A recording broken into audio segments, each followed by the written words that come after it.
vous montre même la date à laquelle votre abonnement expire. On est valide, il m'en reste 9. Et là, on peut... Au deuxième passage, je choisis le nombre de personnes qui voyagent sur le site. Oui, parce qu'ils se rendent compte du coup que c'est la même et voyager que vous allez... à 7 personnes. Donc les prix restent les mêmes, on veut rassurer notre clientèle, les prix ne changent pas. En revanche, en termes de validité, les tickets unitaires passent à 2 heures de validité dès la première validation et pour tout le réseau. Donc on peut à la fois voyager en toute liberté en faisant des allers-retours, ce qui n'était pas le cas jusqu'à aujourd'hui où il fallait un ticket à l'aller et un ticket au retour. Les clients pourront maintenant voyager de manière illimitée en correspondance à l'aller et au retour pendant les 2 heures de validité des tickets. Oui, le ticket orange est effectivement un nouveau titre qu'on met à la disposition de notre clientèle. Donc c'est un ticket 24 heures qui sera valable donc dès la première validation et jusqu'au lendemain à la même heure sur tout le réseau Citalis. On a multiplié les points de distribution, donc les gens vont prendre de nouvelles habitudes. On peut continuer à venir en espace bus Citalis pour récupérer, acheter ses tickets, son ticket carnet, son ticket à l'unité. Continuer à acheter son ticket aussi à bord auprès du conducteur. Mais on a des nouveautés, effectivement. On a une application, donc il faut savoir qu'à La Réunion, beaucoup de personnes ont des smartphones. Donc on a une application qu'on peut installer sur son smartphone Android ou iOS pour ceux qui ont des iPhones, qui s'appelle l'application M-Ticket Citalis, qui permet d'acheter ses tickets et de les activer sur son téléphone.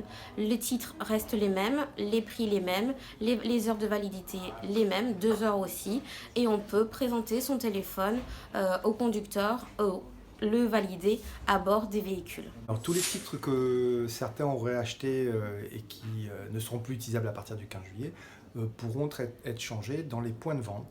Voilà, dans les espaces bus, les 5 espaces bus qui sont sur le territoire. Et ce basculement sera opéré jusqu'à la fin de l'année. Voilà, on va les basculer sur des supports où on va pouvoir, supports de type Citalpass, où on va pouvoir les échanger quand ce sont des titres unitaires. Alors l'impatience, j'ai envie de le lire vers le 15 juillet, c'est l'impatience d'arriver au 15 juillet. Et évidemment, on a un temps un petit peu compliqué à passer parce que nous avons environ 30 000 cartes qui sont en circulation et nous devons basculer ces 30 000 cartes vers les nouvelles cartes.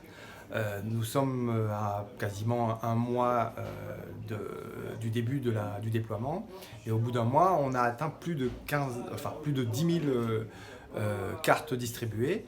Et donc aujourd'hui, c'est un temps d'attente qui est un peu long. Ça prend 5 minutes pour changer la carte, mais il faut patienter pour avoir son tour et c'est ça qui complique. Comment nous avons fait sur le terrain? Nous avons renforcé dans les 5 espaces bus les équipes qui distribuent à raison de 2 guichets quasiment en continu sur la période. On a étendu les plages horaires et nous avons sur le site du Petit Marché ouvert un espace plutôt fermé, un peu plus accueillant pour les personnes âgées. Je rappelle qu'il y a un peu plus de 10 000 personnes âgées qui sont détenteurs de cartes.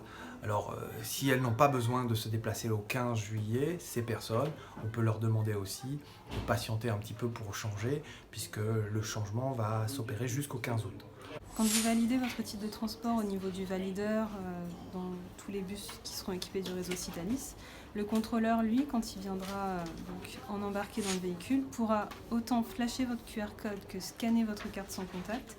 Et il aura toutes les informations sur le nombre de tickets, leur validité, sur l'abonnement en cours par exemple, et si effectivement vous avez bien validé votre titre de transport à la montée dans le véhicule.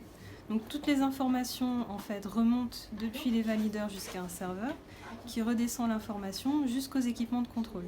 Donc tout est connecté, toute l'information circule à une fréquence d'environ 30 secondes. Donc le contrôleur récupérera l'ensemble des informations sur la validité de votre titre et sa validation à bord du véhicule.